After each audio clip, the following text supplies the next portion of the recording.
Hello friends, welcome to my MP super classes. आज हम लोग मध्य प्रदेश के क्लास 8 के सामाजिक विज्ञान में पाठ 13 देख रहे थे। पाठ का नाम है उत्तर अमेरिका का भौगोलिक स्वरूप। इससे पहले कि आप हमारे चैनल पर नए हों या पहली बार आए हों तो हमारे चैनल सब्सक्राइब कर लें और बेल आइकन को दबा दें, जिससे हमारे आने वाले सभी वीडियो का नोटिफिकेशन आपको सबसे पहले मिल जाए। और हाँ, अगर अभी तक आप लोगों ने 12वां पाठ नहीं देखा तो यहाँ ऊपर अभी तुरंत लिंक आएगा, उस पर क्लिक करिएगा तो आप लोग 12वां पाठ जाकर देख सकते हैं। आइए हम लोग 13वां पाठ देख लेते हैं। मैंने पाठ का नाम पहले ही बता दिया, उत्तर अमेरिका का भौगोलिक स्वरूप। आइए जाने हम लोग इसमें क्या क्या जानेंगे। विश्व में उत्तर अमेरिका की स्थिति कहाँ है और उसका विस्तार कितना है। हम लोग आगे देखेंगे। दूसरा में उत्तर अमेरिका की धरातलीय संरचना और स्वरूप किस प्रकार का है। हम लोग आगे देखेंगे उत्तर अमेरिका में जलवायु दिशाएं किस प्रकार की है। हम लोग आगे देखेंगे उत्तर अमेरिका की वनस्पति किस प्रकार की है तथा वहाँ कौन कौन से वन्य जीव पाए जाते हैं। हम ये सब जो हम लोग इसमें अच्छे से विस्तार पूर्वक देखेंगे। आइए हम लोग पहले स्थिति और उसका विस्तार देख लेते हैं।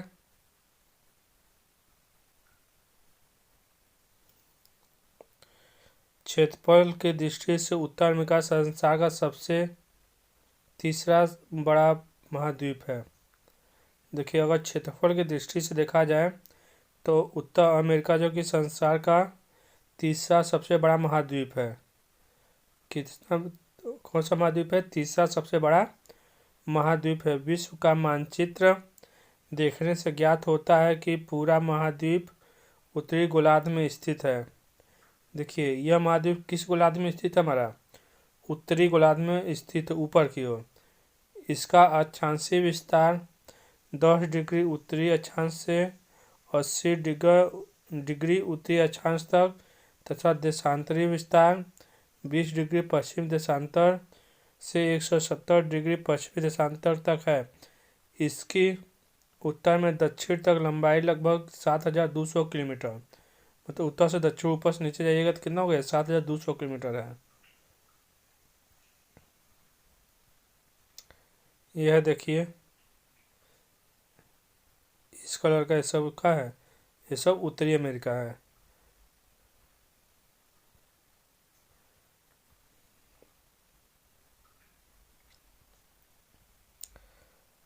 तथा पूर्व से पश्चिम की चौड़ाई लगभग 6400 किलोमीटर है। उत्तर अमेरिका का कुल क्षेत्रफल लगभग 2,49,00,000 वर्ग किलोमीटर है। पूछता है उत्तर अमेरिका का कुल क्षेत्रफल कितना है।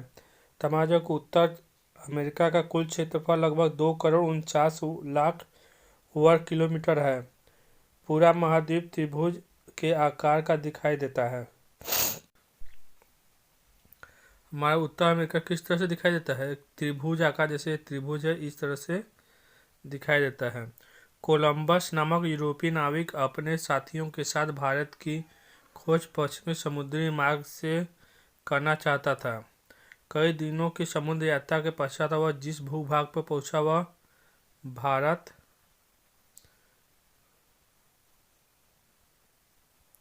भूमि नहीं, वे समुद्री द्वीप थे। वह और आगे चलकर जिस विशाल भूभाग पर सन 1942 में पहुंचा वह भूभाग बिल्कुल नया और एकदम अपरिचित था। कोलंबस ने इसे नई दुनिया कहा। बाद में इसी विशाल भूभाग को उत्तर अमेरिका के नाम से जाने जाने लगा। उत्तर अमेरिका की भी खोज किसने किया था? जो है कि कोलंबस ने किया था। कब किया था? 1942 में, 1492 ईस्वी में जब यहाँ पहुंचा तो ये बिल्कुल नया था। तो कोलंबस से क्या कहा? बिल्कुल एक नई दुनिया के नाम से कहा।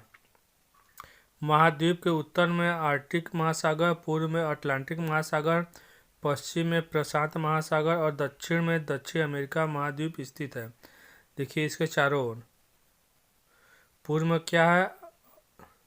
देखिए, उत्तर में पहले आर्कटिक महासागर है ऊपर बगल, और पूर्व में इधर जो कि अटलांटिक महासागर है, पश्चिम में जो कि प्रशांत महासागर है, और दक्षिण जो कि उत्तरी अमेरिका का दक्षिण अमेरिका का महाद्वीप है।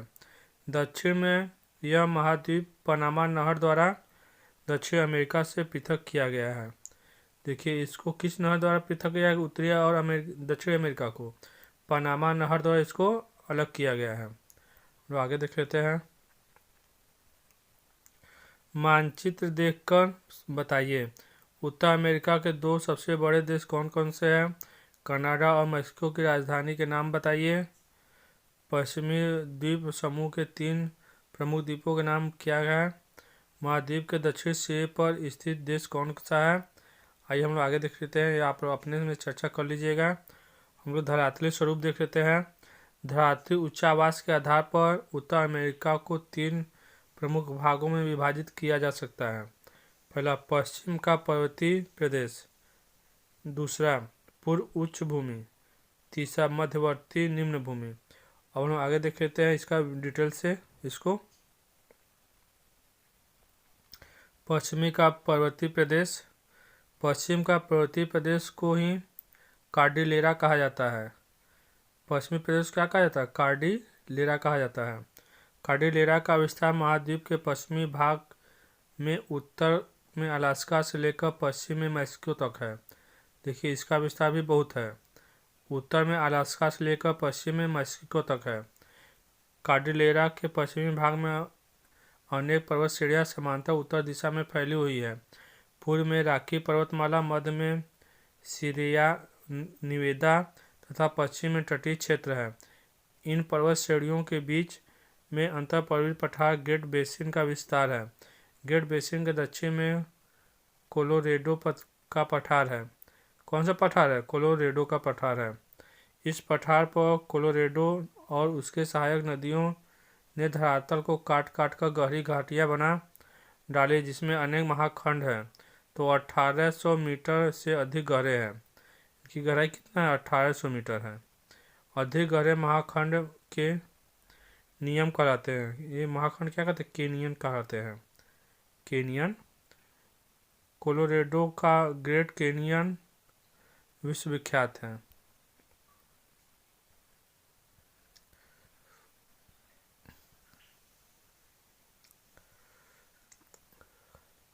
हम लोग आगे देख लेते हैं। पूर्वी उच्च भूमि। महाद्वीप के पूर्वी भाग में पश्चिमी संरचना वाले अपर्दित पठार फैले हैं। पूर्वोत्तर में लेब्राडोर का पठार तथा दक्षिण में अपलेशियन का पठार सम्मिलित है। इनकी ऊंचाई 450 से 2000 मीटर तक है। देखिए ये पठार जो फैले हुए हैं, इनकी ऊंचाई कितना है? 450 मीटर से लेकर 2000 मीटर तक है। ये प्राचीन पठार खनिजों के भंडार है। ये पठार क्या है? यहाँ बहुत ज़्यादा खनिज पाए जाते हैं। इनमें अनेकों खनिज बड़ी मात्रा में पाए जाते हैं। इनमें कई प्रकार के खनिज और बहुत ही बड़ी मात्रा में पाए जाते हैं। हम लोग आगे देखते हैं मध्यवर्ती निम्न भूमि या मैदान।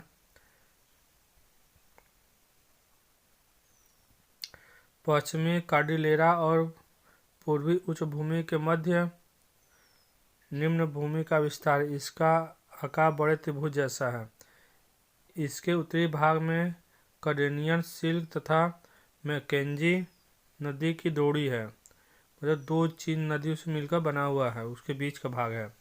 मध्यवर्ती भाग में मिसिसिपी मिसौरी नदियों द्वारा निर्मित समतल जोड़ी फैली हुई है।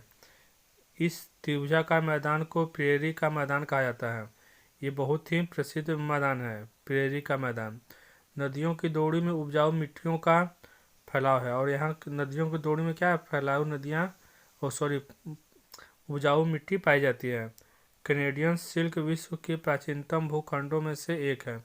यह सिल्क हडसन की खाड़ी के चारों ओर से घिरे हुए इस भाग में अनेक झील है। कैनेडियन सिल्क के दक्षिण में मीठे पानी की 5 बड़े झीलें महान झीलों के नाम से प्रसिद्ध है। इनके नाम देखिए, ये 5 झीलें बहुत प्रसिद्ध है। सुपीरियर झील पहला, दूसरा मिशिगन झील, तीसरा ह्यूरन झील, चौथा ईरी झील, 5वां ओंटारियो झील। तो आगे देख लेते हैं। अपवाह तंत्र। उत्तरी अमेरिका के रॉकी पर्वत प्रमुख जल विभाजक है, जहाँ से नदियों का प्रवाह अलग अलग दिशाओं में विभाजित होता है। उसमें दिशा देखते हैं। पश्चिम से प्रशांत महासागरीय प्रवाह तंत्र। इस तंत्र की यूकोन, कोलंबिया, फ्रेजर एवं कोलोरेडो नदियां प्रशांत महासागर में गिरती हैं। और दूसरा देखते हैं, पूर्व में अटलांटिक महासागरीय प्रवाह तंत्र, तीसरा में उत्तर में आर्कटिक प्रवाह तंत्र। हम लोग जो कि जलवायु देख लेते हैं। उत्तर अमेरिका के जलवायु को मुख्य रूप से 4 कारक प्रभावित करते हैं। वहाँ की जलवायु जो है उत्तर अमेरिका को 4 कारक प्रभावित करते हैं। पहला में महाद्वीप का अक्षांशीय विस्तार, दूसरा महाद्वीप का धरातली विविधता, तीसरा अस्थायी हवाएं, चौथा जल धाराएं। और ये चारों भाग देख लेते हैं क्या क्या प्रभावित करता है, इसका डिटेल से देख लेते हैं। महाद्वीप का अक्षांशीय विस्तार देख लेते हैं। उत्तर अमेरिका का दक्षिणी भाग उष्णकटिबंध में तथा मध्य भाग शीतोष्ण में और उत्तरी भाग ध्रुवीय शीतकटिबंध में आता है। देखिए यहाँ तीनों कटिबंध है, उष्ण भी है, शीतोष्ण भी है और ध्रुवीय शीत भी है। अतः दक्षिणी भाग अधिक गर्म, मध्य भाग समान रूप से गर्म और ठंडा तथा उत्तरी भाग अत्यधिक ठंडा रहता है। जो ध्रुव होगा क्या होगा, अत्यधिक ठंडा होगा। महाद्वीप का अधिकांश भाग शीतोष्ण कटिबंध में आता है। महाद्वीप का कौन अधिकांश भाग किसमें आता है, शीतोष्ण कटिबंध में आता है। हम लोग दूसरा देख लेते हैं, धरातली विविधता का प्रभाव। पश्चिमी में कार्डिलेरा पछुआ पवनों को रोककर अधिक वर्षा कराती है, जबकि पूर्वी ढाल पूर्णतः वृष्टि छाया में आने से बहुत कम वर्षा प्राप्त करता है। यही कारण कि प्रेरी के मैदान में न्यूनतम वर्षा होती है, किंतु प्रेरी के मैदान में जैसे ही हम पूर्व तथा पश्चिम दक्षिण पूर्वी की ओर पठारों और पर्वतों की बढ़ते वर्षा की मात्रा भी बढ़ती जाती है। महाद्वीपीय के उत्तरी भाग में वर्षा हिमपात के रूप में और कम मात्रा में होती है, क्योंकि यह क्षेत्र निचला मैदान है। हम लोग देख लेते हैं अस्थायी पवनों का प्रभाव भी उस पर पड़ता है। पश्चिम में कार्डिलेरा और पूर्व में उच्च भूमि दोनों उत्तर से दक्षिण तक फैली है। देखिए किस दिशा में फैली, उत्तर और दक्षिण दिशा में फैली हुई है। इन दोनों के बीच विशाल मैदान है। शीतकाल में उत्तर से आने वाली ठंड ध्रुवीय पवनें तथा ग्रीष्म में दक्षिण से चलने वाली गर्म पवनें संपूर्ण मैदानी भाग को प्रभावित करती है। देखिए शीतकाल में जो कि उत्तर से जो ठंड वाली हवा आती है तो क्या करती है, ये ध्रुव की तरफ से बहती है तो पूरा ठंड कर देती है। दक्षिण की ओर जो ग्रीष्म काल में चलती है वो क्या कहते हैं, ये मैदान को गर्म कर देती है। यह शीतकाल में ठंडा व ग्रीष्म काल में गर्म रहता है, दोनों काल में बदलता रहता है। हम लोग आगे देखे थे जल धाराओं का प्रभाव। गर्म तथा ठंडी जलधाराएं जिन तटों के समीप बहती हैं वे वहां की जलवायु को अधिक प्रभावित करती हैं। देखिए जलधाराएं जिस तरह से बढ़ेंगे वहां के आसपास के वातावरण को अधिक प्रभावित करती है।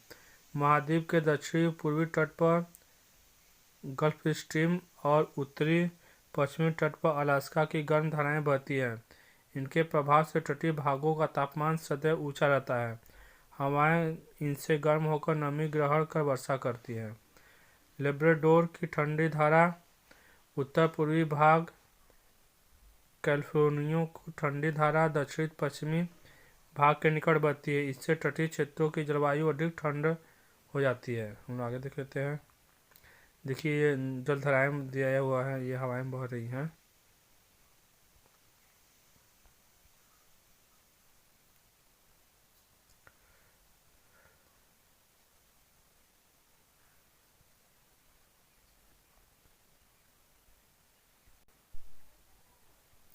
हम लोग वर्षा वितरण देख लेते हैं।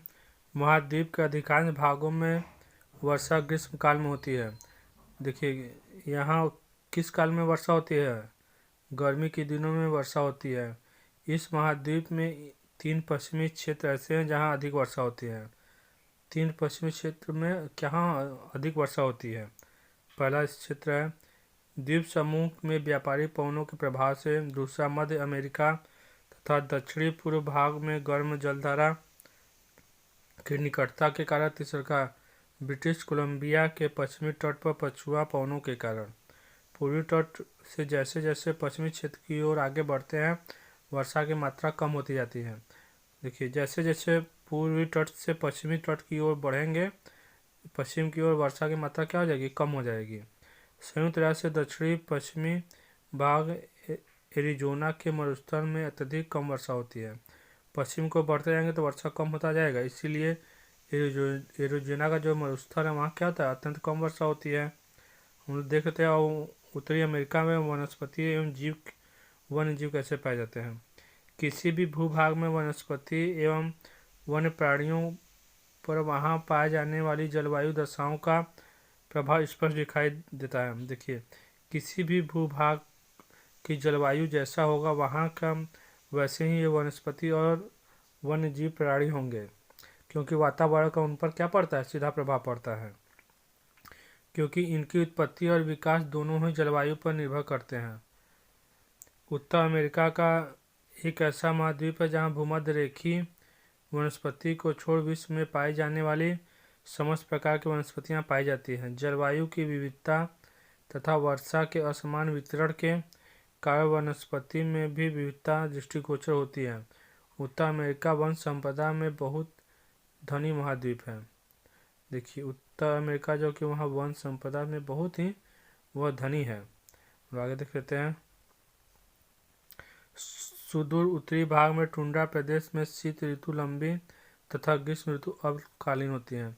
उत्तर भाग में अगर हम दूर तक जाते हैं, टुंड्रा प्रदेश पड़ता है, वहाँ शीत ऋतु क्या होती है, बहुत ही लंबी होती है, और ग्रीष्म ऋतु गर्मी का काल जो कि बहुत ही कम होता है।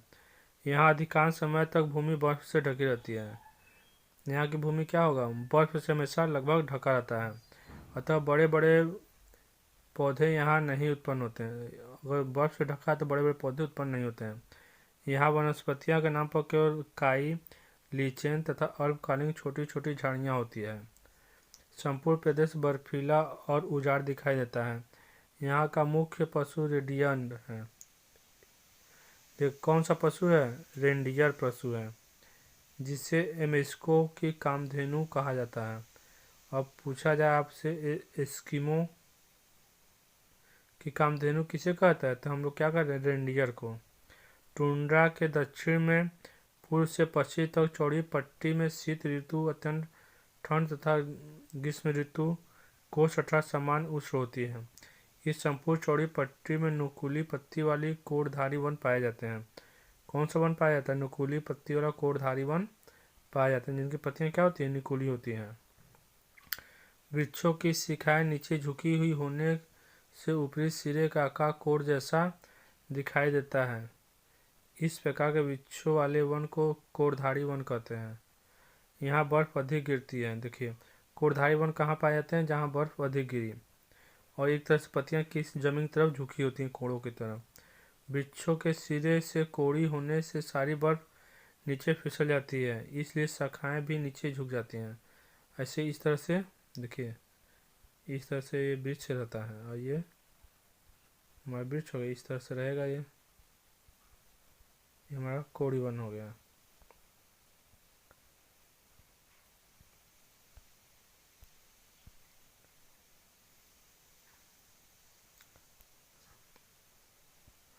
कनाडा में लकड़ी काटने का काम करने वाले को लैम्बर्ट जैक कहा जाता है। कनाडा में लकड़ी काटने वाले काम को हम लोग क्या कहते हैं, लैम्बर्ट जैक कहते हैं, जो लकड़ी काटता है। ये लोग शीत ऋतु में लकड़ियाँ काटते हैं। कटी हुई लकड़ियों को लट्ठे बर्फ की नदियों में डाल देते हैं। ग्रीष्म ऋतु में जब नदियों का बर्फ पिघल कर बहने लगती है तो बहाव से लट्ठे भी बहा दिए जाते हैं। इस प्रकार लकड़ियाँ कारखानों तक तो बिना मेहनत, बिना खर्च और अल्प समय में पहुंचा दी जाती हैं। देखिए, ये लंबर जैक जो लकड़वाहा होता है उनको कहा जाता है। ये बर्फ क्या कर देंगे, पेड़ काट देंगे और उसी जगह रख देंगे लकड़ी बर्फ में। जब ये बर्फ गल कर नीचे आएगा तो उसके साथ भी वो लकड़ियाँ बह कर कारखाने तक पहुंच जाती है, बिना मेहनत और बिना मजदूरी के। हम लोग आगे देखते हैं प्राकृतिक वनस्पति। उत्तर अमेरिका प्राकृतिक वनस्पति। इन वनों में चीड़, लार्च, स्प्रूस तथा फर के वृक्ष अधिक मिलते हैं। इन वनों में क्या में चीड़ मिलेगा, लार्च मिलेगा, स्प्रूस मिलेगा, फर के वन अधिक मिलते हैं। इन वनों के वृक्षों की लकड़ी मुलायम होती है। देखिए वनों की लकड़ी कैसी होंगी, कठोर नहीं बल्कि मुलायम होती है, जो कागज, लुगदी और फर्नीचर बनाने में काम आती है। इनकी लकड़ी से क्या बनता है, हमारा कागज बनता है, लुगदी बनता है और फर्नीचर बनता है। यही कारण कि कनाडा की लकड़ी काटने का व्यवसाय बहुत उन्नत है। इसी कारण जो है कि कनाडा में जो है कि लकड़ी काटने का व्यापार बहुत अधिक उन्नत है, बहुत अधिक विकसित हो चुका है। इन वनों में समूर वाले जीव जैसे बीवर, सफ़ेद भालू, लोमड़ी, भेड़िए, खरगोश तथा बारहसिंघा आदि पाए जाते हैं। इन वनों में कौन से जीव पाए जाते हैं, बीवर, सफ़ेद भालू, लोमड़ी, भेड़िया, खरगोश के साथ साथ बारहसिंघा पाया जाता है। महाद्वीप के मध्यवर्ती भाग में जहाँ वर्षा बहुत कम होती है, शीत अत्यंत कठोर होती है। दूर दूर तक वृक्ष विहीन घास के मैदान फैले हुए हैं, जिन्हें पेरी का मैदान कहा जाता है। देखिए शीत अत्यंत कठोर होने का ये दूर दूर तक क्या है, घास ही घास पाए जाते हैं, इसलिए क्या कहते हैं, घास का मैदान कहते हैं। ये पेरी के घास का मैदान बहुत ही प्रसिद्ध है। ये मैदान उपजाऊ तथा पशु चारा और कृषि कार्य के लिए आदर्श है। ये जो मैदान है ये बहुत ही उपजाऊ होता है, ये कृषि कार्य, पशुओं के चारा के लिए बहुत ही उपयोगी है। इन मैदानों में 22 नामक पशु झुंड में विचरण करते हैं। पूछेगा इन मैदानों में कौन से पशु विचरण करते हैं, तो बाइसन नामक पशु जो है कि विचरण करते हैं। ध्यान से देखिएगा, बाइसन नामक पशु क्या करते हैं, विचरण करते हैं। हम लोग आगे देख लेते हैं। कैलिफोर्निया की घाटी में रेडवुड का वृक्ष अब तक का ज्ञात संसार का सबसे ऊंचा, सबसे प्राचीन और सबसे विशाल तने वाला वृक्ष माना जाता है। देखिए कैलिफोर्निया में एक वृक्ष पाया जाता है जिसका नाम क्या है, रेडवुड वृक्ष है, जो अभी तक ज्ञात पेड़ों में सबसे ऊंचा, सबसे प्राचीन और सबसे विशाल तने वाला वृक्ष है। दक्षिण पश्चिमी भाग में उष्ण मरुस्थलीय वनस्पति दिखाई देती है। दृष्टिगोचर होती है मतलब दिखाई देती है।